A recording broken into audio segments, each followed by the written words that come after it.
world in which everything is possible and nothing is beyond you. This is the story of the rise of an idea that has come to dominate our society. It is the belief that the satisfaction of individual feelings and desires is our highest priority. Today we're going to tell you how to get whatever you want. I wanted to live a different life that wasn't available to me in the image I was born. I am here, look at me, notice me. Previous episodes have shown how this rise of the self was fostered and promoted by business. They had used the ideas of Sigmund Freud to develop techniques to read the inner desires of individuals and then fulfill them with products. This final episode is about how that idea took over politics. It tells the story of how politicians on the left, in both America and Britain, turned to these techniques to regain power. They believed that they were creating a new and better form of democracy, one that truly responded to the inner feelings of individuals. But what the politicians didn't realise was that the aim of those who had originally created these techniques had not been to liberate the people, but to develop a new way of controlling them in an age of mass democracy.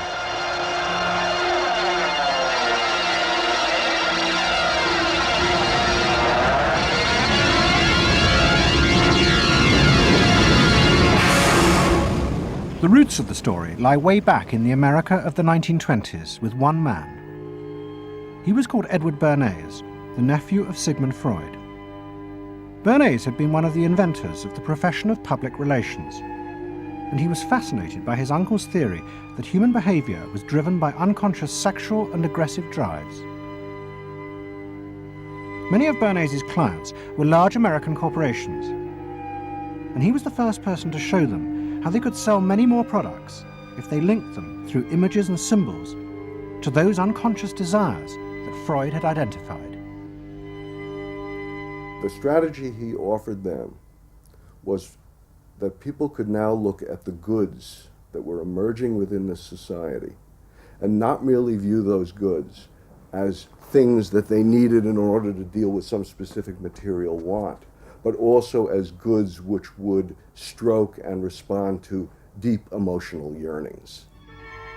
You know, how this bar of soap or this bag of flour will make you a happier, more successful, more sexually appealing, less fearful person.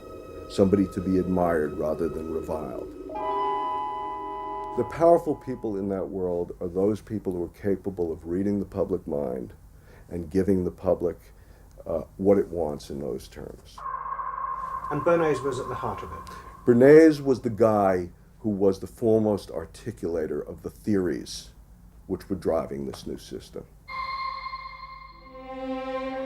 By the 1980s, Bernays' ideas had come of age. A vast industry had grown up in America, devoted to reading the inner desires of consumers. At its heart was the technique of the focus group. Previous episodes have shown how the focus group was invented by psychoanalysts employed by US corporations. The aim was to allow consumers to express their inner feelings and needs, just as patients did in psychoanalysis. The information was then used to promote and design new products that would fulfill those desires. And Edward Bernays, who was now nearly 100 years old, was celebrated as the founding father of this marketing world. Hi, Doctor. Good to see you. Come on up over here. There you go. Doctor, tell me again what the doctor is. What are we dealing with here? You're the father of what public we're relations. dealing with really is the concept that people will believe me more if you call me doctor. Oh, I see. So, that's a good idea. And Bernays' ideas and techniques were also about to conquer Britain in the 1980s. Unlike America, the ruling elites in Britain had always distrusted the idea of pandering to the masses. It was epitomised by the patrician elite who ran the BBC. Even as late as the 60s, popular programmes were referred to as ground bait. Their real job was to lure the viewers into watching the more serious programmes the elite knew was good for them. and market research reflected this attitude. Individuals were observed and classified by market researchers according to their social class, from A through C2, D and E. Probably they might be C2s. Yes, I think by the way they're carrying their luggage, all yes, no taxi. No taxi, and all stuffed in the bags like that. I think the lady possibly sets her own hair, which is always an indication. Yes. The children are nicely dressed. Yes, they are. Probably a skilled worker. A skilled, yes, description. a skilled worker. I would think say so. Yes, I would served say an so. apprenticeship or done some Yes. qualifying time. We agree then. Yes, we think C2. We think so. Yes.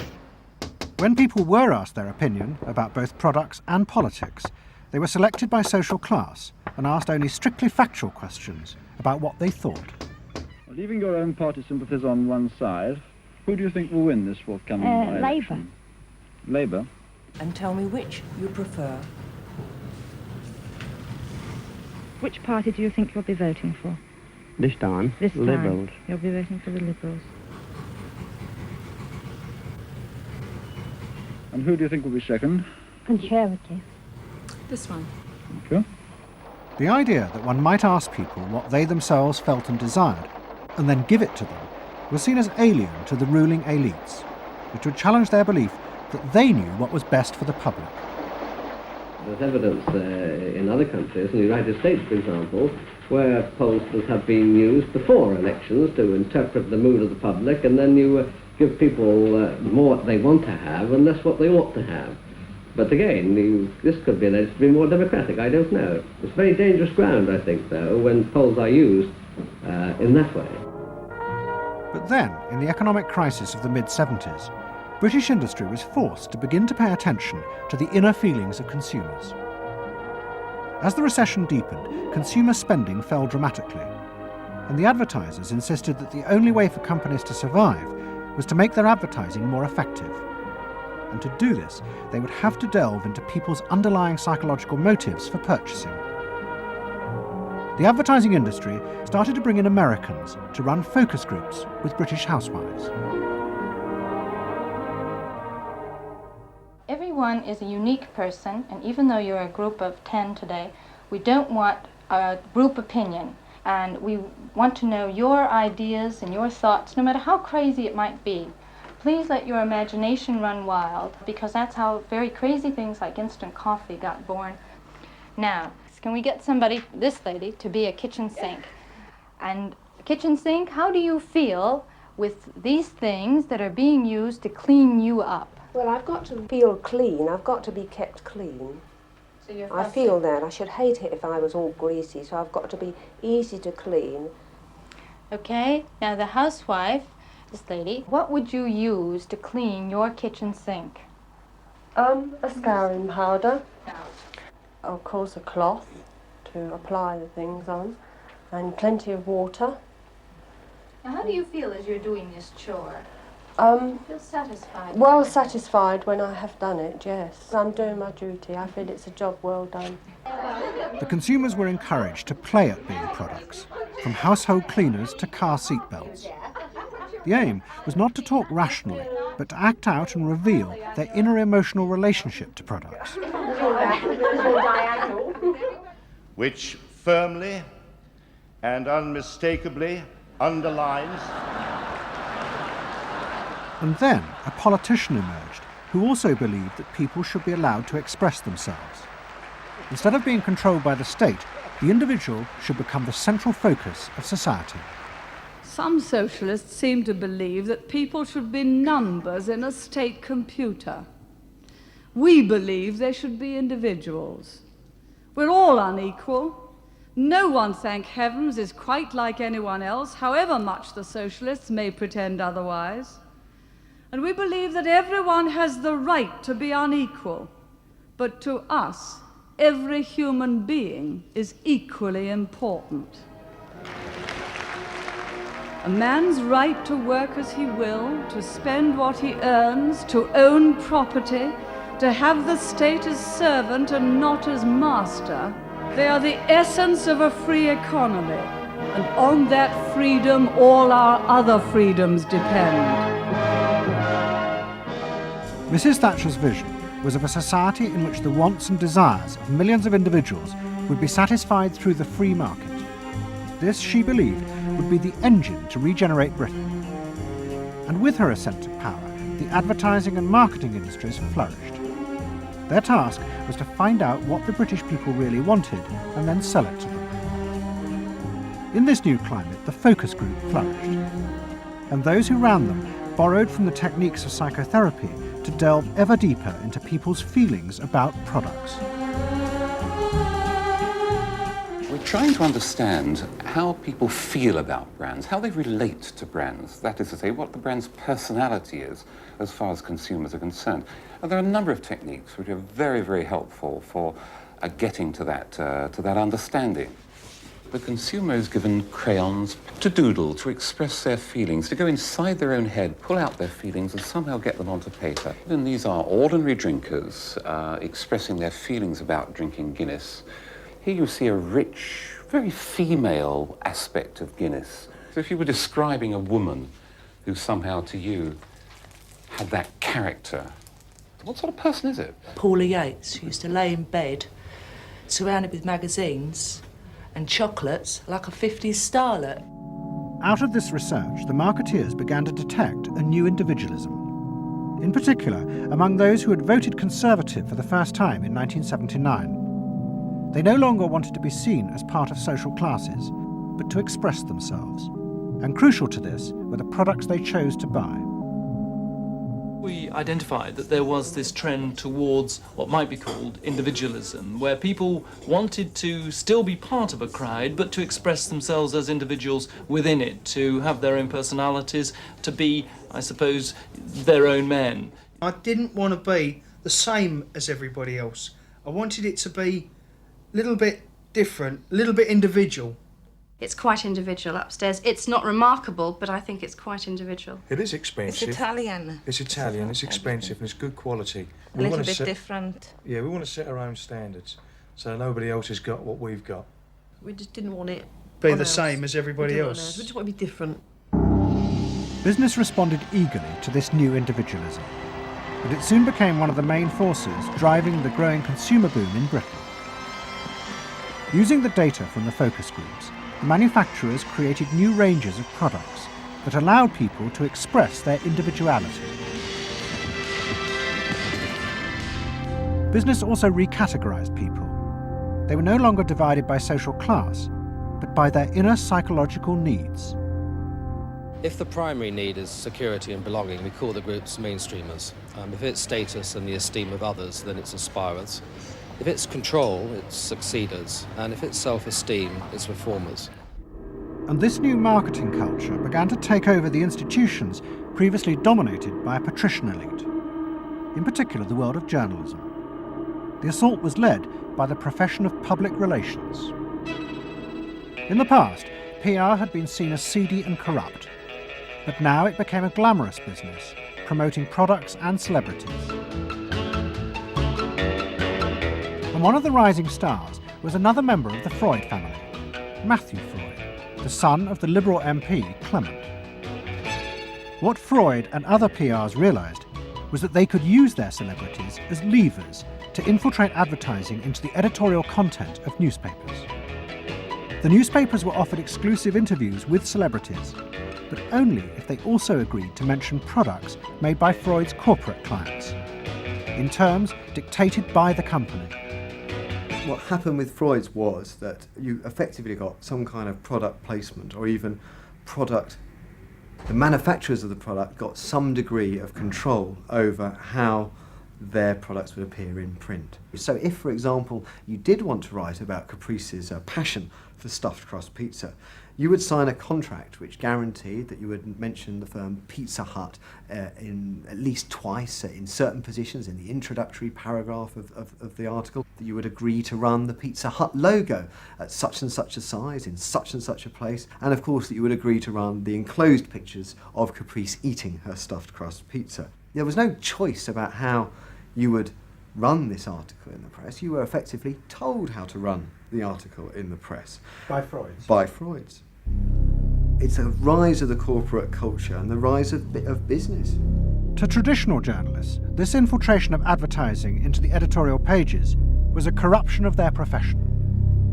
But to Mrs. Thatcher's allies, like Rupert Murdoch, who owned The Sun and The Times, it was part of a democratic revolution against an arrogant elite who had too long ignored the feelings of the masses. They hate to see someone communicating with the masses. They feel that newspapers, the written word, is not for the masses. That should be left to television, or perhaps to nobody. I'm very proud of The Sun. And The Sun was not represented tonight in your film. You just took page 3, which everyone seems so fascinated with. About page 1, page 2, every other page of the paper. It was a typical piece of slanting and elitism by the BBC, who, after all, in order to get viewers for this program, put on a very sexy episode of Star Trek, which I was watching out in the room there. Oh, I don't think they put it on to get us viewers. I think we just are lucky to follow They try them. to carry viewers into these show programs. You I know how it's done. By the late 80s, Mrs. Thatcher and her allies in advertising and the media had brought the desires of the individual to the centre of society. As last week's episode showed, it was the same transformation that President Reagan had brought about in America. Both politicians had encouraged business to take over from government the role of fulfilling the needs of the people. In the process, consumers were encouraged to see the satisfaction of their desires as the overriding priority. To Thatcher and Reagan, this was a new and better form of democracy. But to their opponents in the parties of the left, they had summoned up the most selfish and greedy aspects of human nature. Ronald Reagan and Margaret Thatcher both embraced an economic philosophy that says the unit of judgment was not only the individual, but it was the individual's personal satisfaction, the individual's own unique happiness and well-being. It was, in a sense, the triumph of regarding individuals as purely emotional beings who have needs and wants and desires that need to be satisfied and can be satisfied unconsciously. It goes way back to the early part of the 20th century, to Freud, to notions of the unconscious, the assumptions that we are, in terms of our rational minds, we're little corks bobbing around on this great sea of hopes and fears and desires of which we are only dimly aware. And that the role of a marketer, the role of somebody selling something, including a politician, is to appeal to this great swamp of desire, of unconscious desire. The left believed the opposite, that the way to create a better society was not to treat people as emotional, isolated individuals, but to persuade them to realize that they had common interests with others, to help them rise above their individual feelings and fears. Let me assert my firm belief that the only thing we have to fear is fear itself. Nameless, unreasoning, unjustified terror, which paralyzes needed efforts to convert retreat into advance. This idea had flourished in America in the Depression of the 1930s. President Roosevelt, faced with the chaos caused by the Wall Street crash, encouraged Americans to join together in trades unions, to set up consumer groups, and to pay for a welfare system for those trapped in poverty. His aim was to create a collective awareness which would become a powerful weapon against the unfettered power of capitalism, which had caused the crisis. That idea had driven the Democratic Party for 50 years. But now, Roosevelt's inheritors railed vainly against the effects of the self-interest encouraged by President Reagan. There is despair, Mr. President, in the faces that you don't see. Maybe, Mr. President, if you stopped in at a shelter in Chicago and spoke to the homeless there. Maybe, Mr. President, if you asked a woman who had been denied the help she needed to feed her children because you said you needed the money for a tax break for a millionaire or for a missile we couldn't afford to use. The worst thing Ronald Reagan did was to make the denial of compassion respectable. He said, you've worked hard, you've made your money. You shouldn't have to feel guilty about refusing to throw it away on people who choose to be homeless and who choose not to work. That's what he said. He said it with an elegance and a kind of benign aspect that disguised its harshness. You think we can do anything about it? Well, why not? If we can work together now to look after the lives of the people here, I don't see why we couldn't work together afterwards to clear up the mess and help build a better world in which these things can't possibly happen. The qualities we've learned from comradeship and common suffering are not going to be wasted after this war. It's out of experience like ours that the new world will be built. That same idea of marshalling the collective force of the masses to challenge the entrenched power of wealth and business had also led the Labour Party to power in Britain after the war. But in the 80s, Labour, like the Democrats in America, lost election after election as millions who had once voted for them switched their allegiance to the Conservatives. There it is, going blue just about everywhere, sweeping the country. The rural parts of Britain now have gone blue. For they are the party of yesterday, and tomorrow is ours. In the face of this, a growing number within the Labour Party became convinced that if they were ever to regain power, Labour would have to come to terms with the new individualism. One of them was an advertising executive called Philip Gould, who had been a lifelong Labour supporter. Gould believed that Labour's leadership had become corrupted by the same patrician arrogance that dominated all Britain's institutions. They denigrated and disapproved of the new aspirations of working-class voters. Labour stopped listening to these people. And I remember the best example of this was after the election of 1983, which was the election above all, where the people's voices just were not heard. And I had dinner with a leading Labour Party figure who'd been involved in the defeat, heavily involved in the defeat, and his wife said, God, these working class people, they just, we give them education, we give them chances in life, what do? They read the Sun and they just don't vote for us.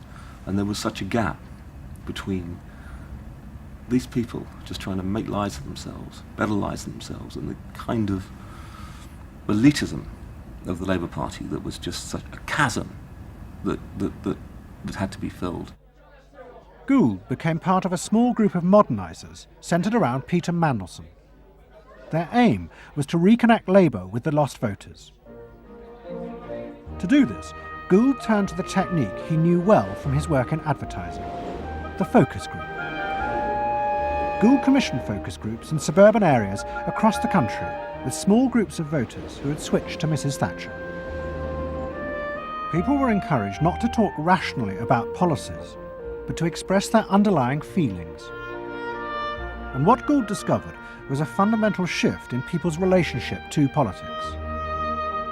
They no longer saw themselves as part of any group, but as individuals who could demand things from politicians in return for paying taxes, just as business had taught them to do as consumers. And I found that the people had become consumers. People now wanted to have, politics and life on their own terms. I mean, not just in politics, but in all aspects of life too. People see themselves as they are, as autonomous, powerful individuals who are entitled to be respected, who are entitled to have the best, not just in, going to Tesco's or wherever, but the best in terms of health and in education too. All this was about getting the Labour Party to understand that people really, really, really had changed, and the Labour Party had not, and unless the Labour Party changed, it would not win. Philip Gould now set out to try and persuade the Labour Party that they would have to make concessions to what he called the new aspirational classes. But he was going to face implacable opposition. In the run-up to the 1992 election, Gould argued that the only way to win was for Labour to promise not to put up taxes. But the Shadow Chancellor, John Smith, angrily refused. Labour would stick to its fundamental policies. They would fight the election with the promise of tax increases to create a fairer society. And as the campaign began, it seemed as if Philip Gould was wrong. The traditional polls consistently showed Labour ahead, despite the Conservative campaign message that a Labour government would put up taxes. Even the Conservatives' oldest allies in the press became convinced that by harping on about tax, the Conservatives were cutting their own throats. So the worry about the Tories must be that they're not at the moment conveying a sense of grip and being in control. And unless they can do better than that, I think they're going to lose. The other thing is that they still say that they are going to go on and on with this one single message of tax. And I think, part of the difficulty this morning was that you had a whole lot of people who've been going to the same press conference for 7 days, had virtually the same message thrust at them, and are kind of getting bored and restless and hitting back on it. I think the media sense a big story coming in the Tories being defeated. And the Labour Party too was convinced it would win and finally return to power. It's now time to meet the men and women who will form the next government. Labour Chancellor of the Exchequer, John Smith. And now, it is time for the next Prime Minister, Neil Kinnock. Those running Labour's campaign believed that by modern presentation they would attract back the voters, yet keep the old policies. But Philip Gould was convinced that Labour were going to lose. Through his focus groups, he knew that the very people who were telling the traditional pollsters they would vote Labour were in reality preparing to vote Conservative out of self-interest. But they were too embarrassed to admit it. And John Major also knew this, because his focus groups were telling him the same thing. What do you make of the poll, which puts Labour 5 points ahead? Sir, just one to the Daily Mail, sir. Feel out in the streets that matters. It's feeling good on the streets, is it? It is feeling good on the streets, yes. It has been feeling surprisingly good on the streets for some time. Quite surprisingly, quite out of line with opinion polls. Don't ask me to explain it, but it feels all right. Sir? Anyway, go on. No, lads, you must sit down. We're waiting to go. John Major's victory in 1992 was a disaster for the Labour Party. The small group of reformers centred around Peter Mandelson and Philip Gould were convinced that the only way for the party to survive was to change its basic policies. But their ideas were rejected by John Smith, who had now become leader. Philip Gould left Britain to go to work for the campaign to elect Bill Clinton president in America. The 1992 election, during it and afterwards, people felt under great strain and really did feel demoralised and dejected. And then to go from this to the Clinton campaign, it was an extraordinary experience, because here suddenly I found articulated many of the ideas that I'd had but not fully myself been able to encapsulate or to articulate. If you want a president who will restore the middle class, reclaim the future for the middle class, and restore the American dream, vote for Bill Clinton in New Hampshire and send a signal to the country that we are coming together. What Gould discovered was that, like the Labour Party, the Democrats had also been doing focus groups with swing voters. The difference was that Bill Clinton had decided to tailor his policies to fit with these voters' desires. Above all, with their ferocious belief that they should only pay tax for things that benefited them, not for the welfare of others. I have no idea what percentage of my tax dollars go to welfare, but even if it's a minuscule percentage, even if it's 0.25%, it's still too much for the people that are receiving these benefits that are basically non-productive. The Clinton team decided that to win, they had to promise tax cuts for these suburban voters. And they also used the focus groups throughout the campaign to check every appearance, speech and policy with them for their approval. What Clinton called the forgotten middle class became central figures in a new type of reactive politics. Candidates for the presidency in the United States had been prepackaged and designed for many, many years. What was new was an attempt to use very sophisticated or pseudo-sophisticated techniques to plumb the public psychology, to find out precisely what the desires of the individuals were, and then to come up with a candidate and a platform and images and words that exactly responded to those deep desires. This was packaging at a new level. This was polling at an extreme. I'm not going to raise taxes on the middle class. And the middle class needs a break. Government is in the way. It's taking more of your money and giving you less in return. In the name of the hard-working Americans who make up our forgotten middle class, I proudly accept your nomination for President of the United States. Stay focused. Talk about things that matter to people. You know? It's the economy, stupid. Okay? But Clinton's campaign team, led by James Carville and George Stephanopoulos, did not believe that they were capitulating to the selfish desires of the middle classes. Tax cuts were the price they had to pay to regain power. But once in power, they would still fulfill traditional democratic policies and help the poor who had been neglected under Reagan, above all with the reform of health care. They would pay for the tax cuts by cutting defence spending and increasing taxes on the very rich. In this way, they believed they were forging a coalition of the new and the old voters, both of whom could be satisfied. Probably for the first time in a generation tomorrow, we're going to win. And that means that more people are going to have better jobs. People are going to pay a little less for health care, get better care. And more kids are going to go to better schools. So thanks.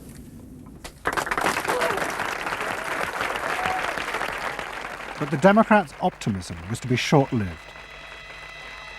In November 1992, Clinton was triumphantly elected president. But within weeks, his administration discovered that the budget deficit was far greater than they had anticipated. At a meeting in the White House in January 1993, the head of the Federal Reserve told them that the deficit was nearly $300 billion. There was no way they could borrow any more without panicking the markets and causing a crisis. The only way to pay for the proposed tax cuts would be to cut government spending, not just on defence, but on welfare.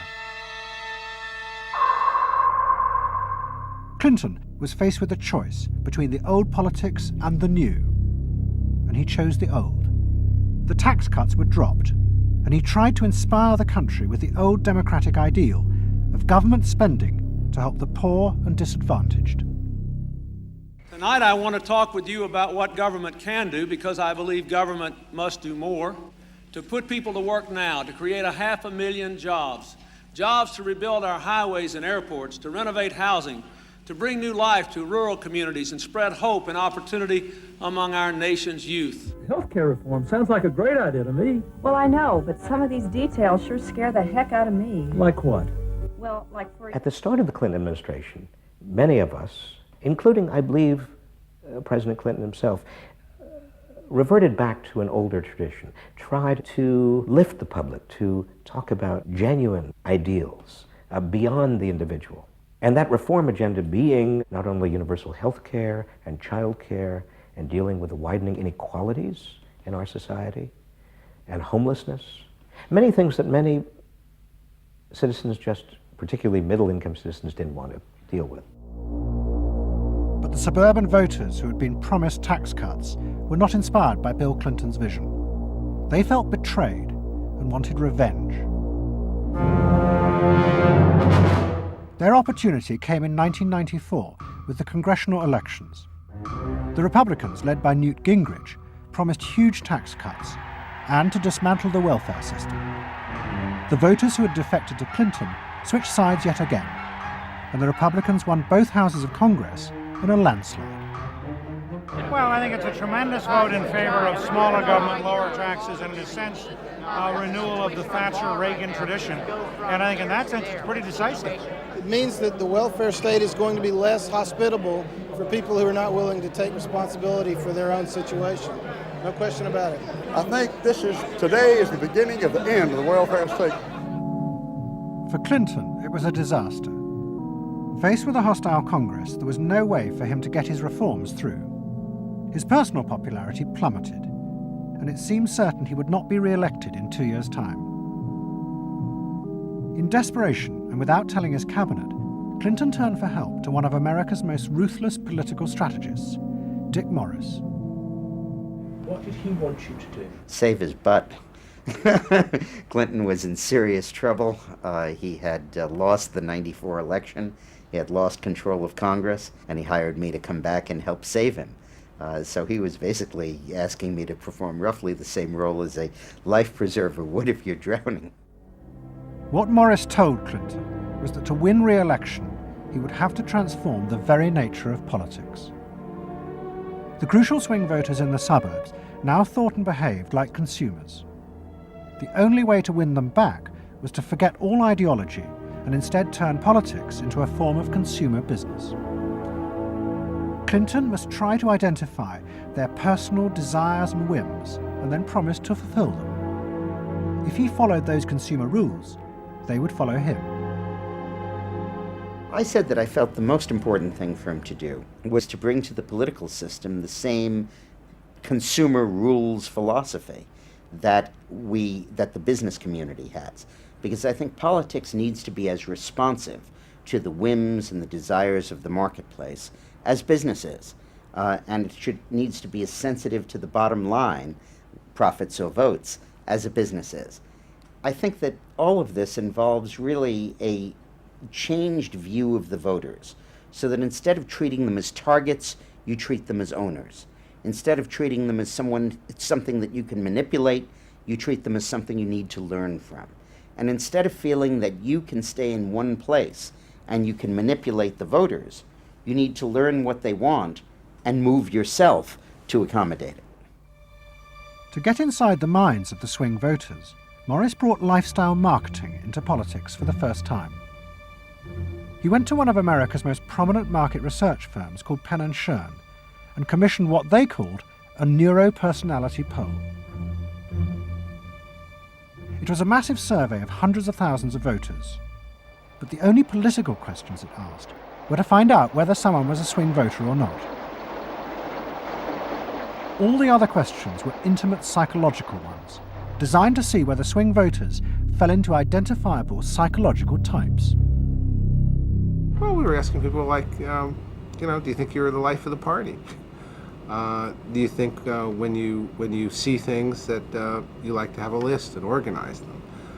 Do you typically try to plan things ahead, or do you like to be more spontaneous?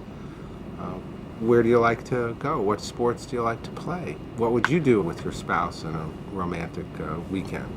So we were asking people some very personal questions about their own lives to try to see were the kinds of people that were likely to change their vote also possessing of certain kinds of personality traits.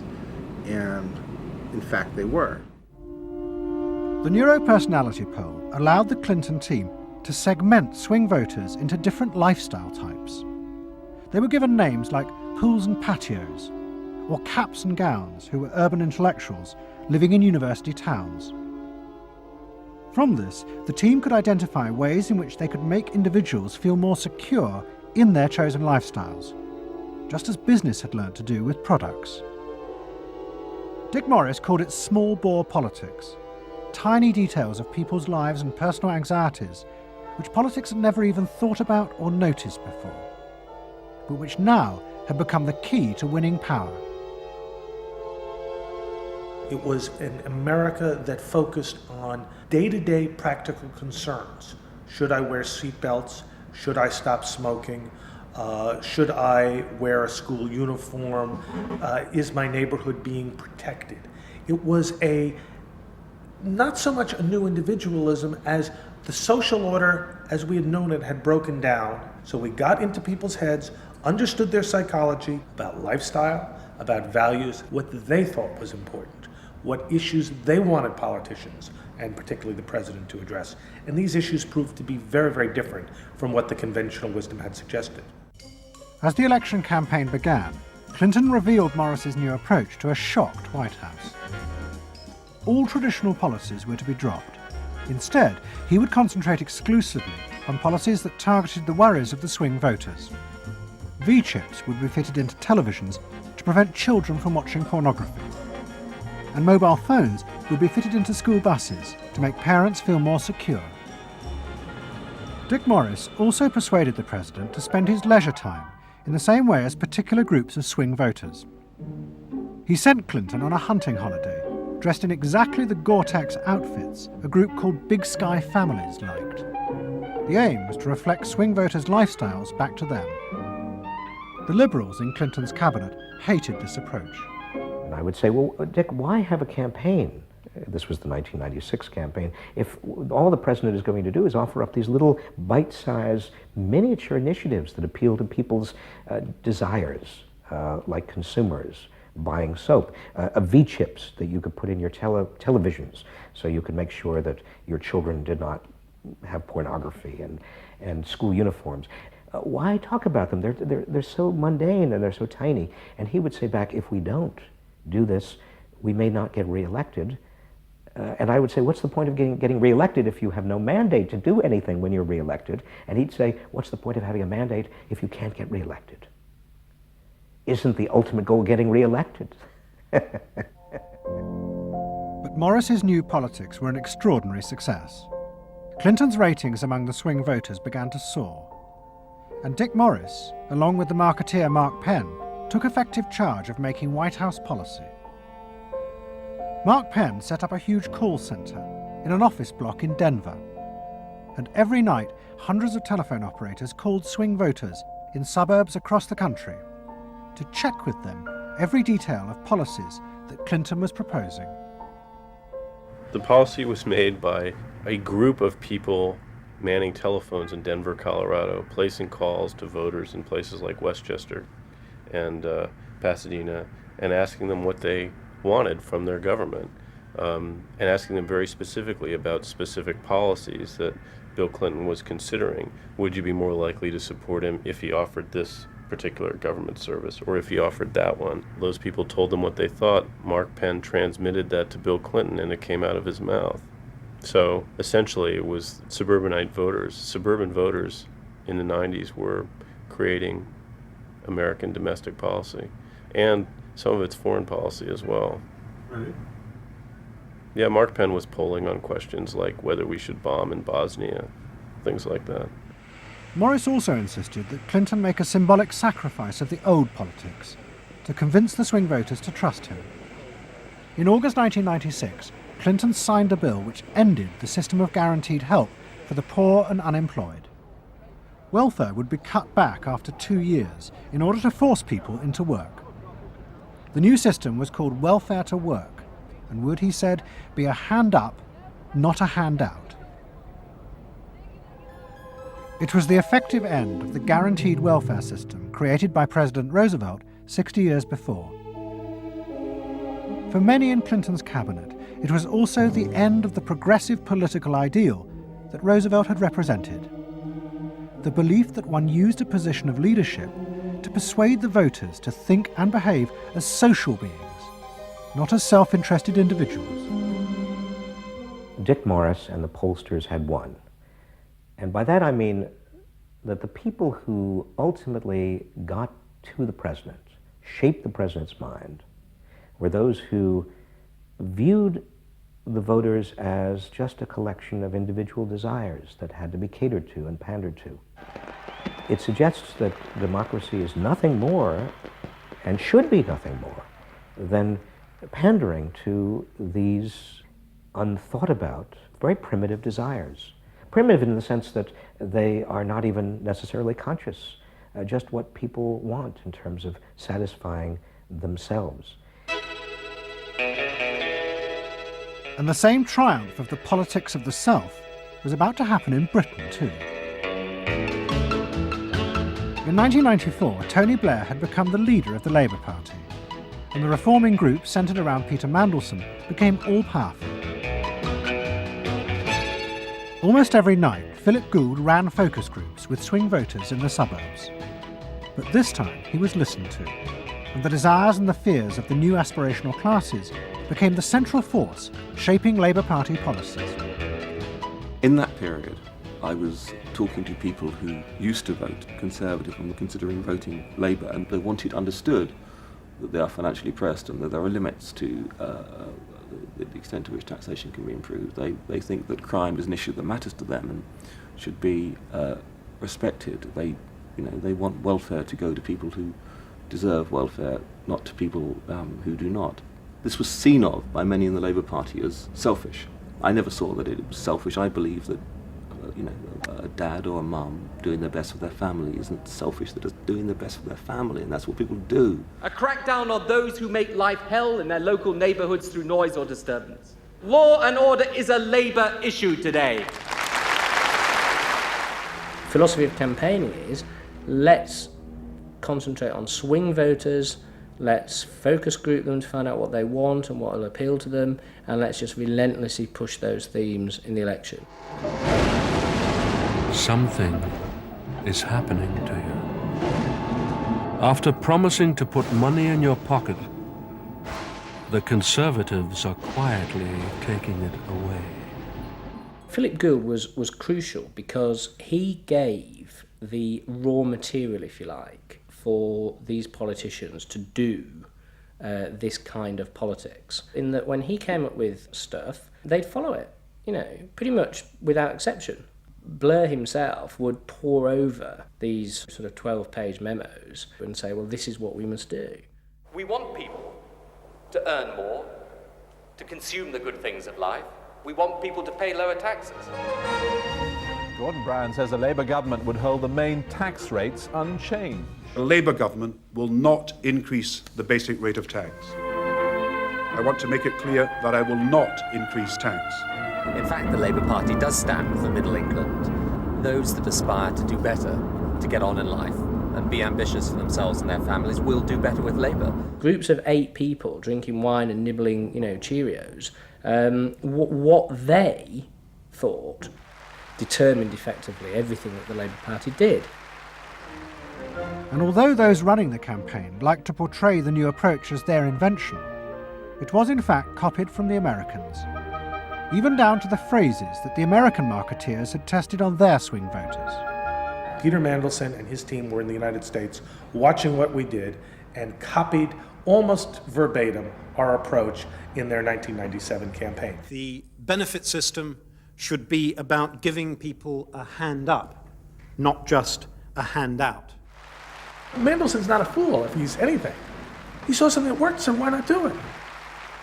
And I can remember reading their manifesto and saying to myself, they just took it lock, stock, and barrel. You know, on one hand you're proud, and on another hand, you're bitch. And as in America, Labour was forced to drop policies that would not directly benefit the swing voters, even if it meant sacrificing its fundamental principles. The commitment to public control of industry, which was enshrined as Clause 4 of the party constitution, was dropped. The aim of Clause 4 had been to use the collective power of the people to challenge the unfettered greed of business. But now, Tony Blair was faced with crucial voters who no longer saw themselves as exploited by the free market. They saw themselves as individual consumers who were fulfilled and given identity by what business delivered them. The new Clause 4 promised not to control the free market, but to let it flourish. Business is more powerful than government. It is quicker, it is more creative. Business is the lifeblood of the country. From this come all the benefits that society needs: employment, investment. I think, frankly, there is only one party getting business right, and that's New Labour. What New Labour did suits people who exert power in society not through the political system, or not through the democratic political system. So it suits big business, and it suits entrenched interest, and it suits the status quo.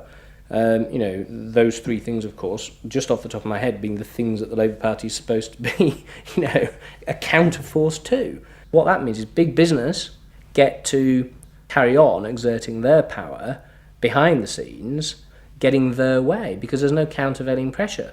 Countervailing pressure isn't going to come from, 8 people sipping wine in Kettering. Here he goes, turning an awful lot of other blue seats red as well.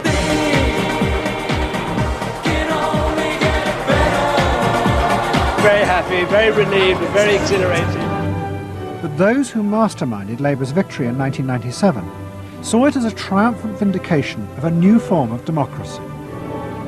By understanding and fulfilling people's inner desires through the focus group, They were giving power to individuals, not treating them as faceless groups who were told by politicians what was good for them. I don't see the focus group as some marketing tool. I see the focus group as a way of hearing what the people have to say. And I see the focus group as a way to a new form of politics. What the people give, the people can take away. We are the servants, they are the masters now. 1997 was, I think, fundamentally important in that, because I think it is the end of the elitist politics that's dominated Britain for so much of the last 100 years.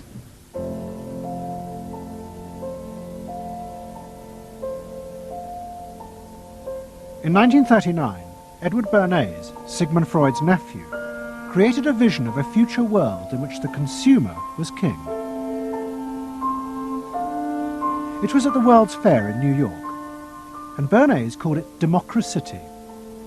It was one of the earliest and most dramatic portrayals of a consumerist democracy, a society in which the needs and desires of individuals were read and fulfilled by business and the free market.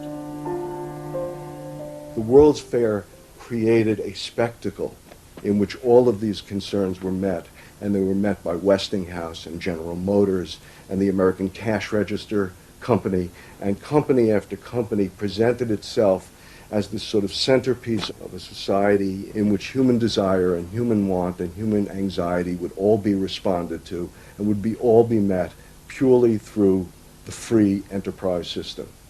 There was this sort of notion that the free market was something that was not guided by ideologies or by political power. It was something that simply was guided by the people's will. This was the model of democracy that both New Labour and the American Democrats had bought into in order to regain power. They had used techniques developed by business to read the desires of consumers, and they had accepted Bernays' claim that this was a better form of democracy. But in reality, the World's Fair had been an elaborate piece of propaganda designed by Bernays for his clients, the giant American corporations. Privately, Bernays did not believe that true democracy could ever work. He had been profoundly influenced in this by his uncle's theories of human nature. Freud believed that individuals were not driven by rational thought, but by primitive, unconscious desires and feelings. And Bernays believed that this meant it was too dangerous to let the masses ever have control over their own lives. And consumerism was a way of giving people the illusion of control, while allowing a responsible elite to continue managing society.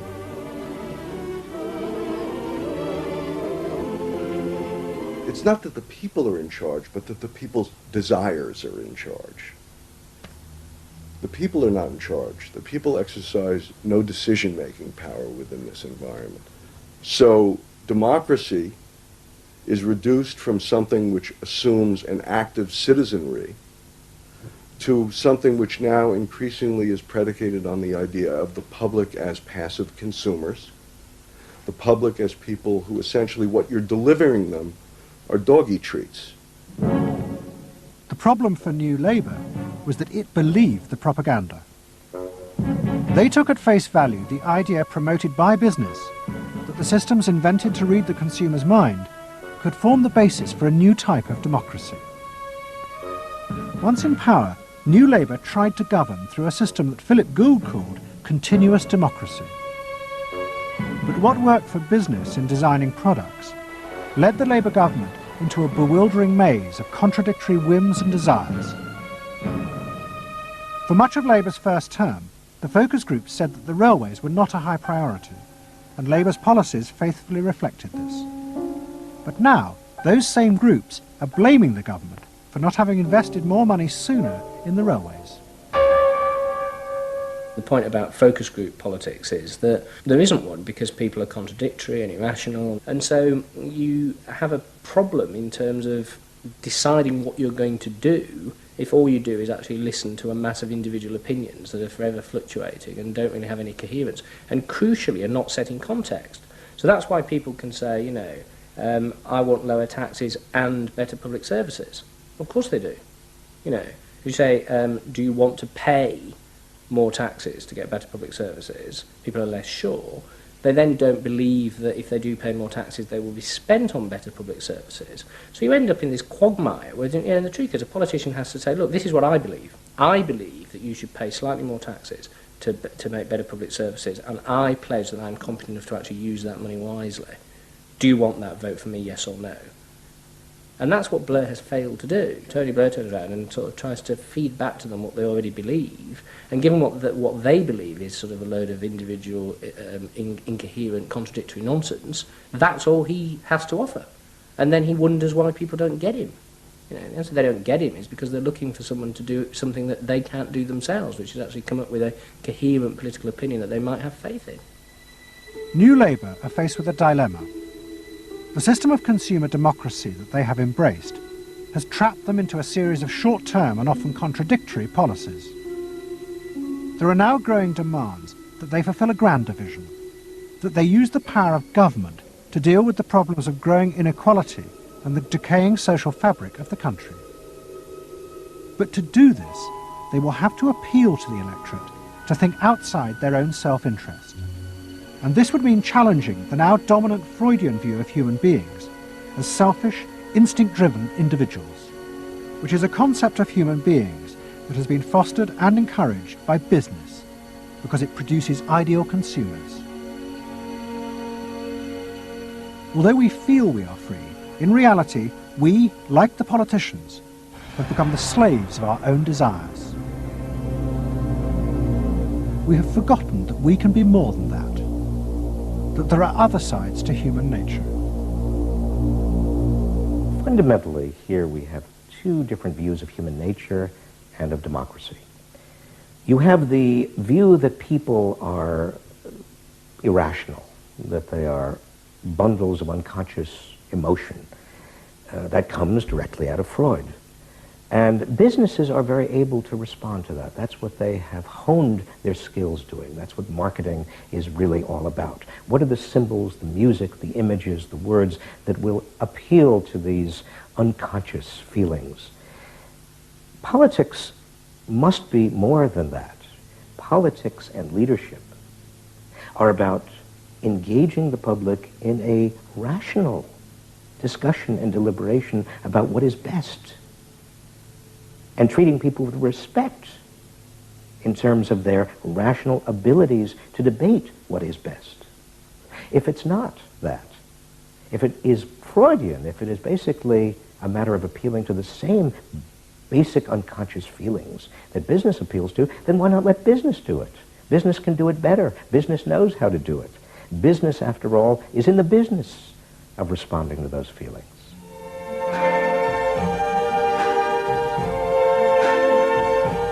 I see trees of green, red roses too. I see them bloom for me and you. And I think to myself, what a wonderful world. I think to myself, what a wonderful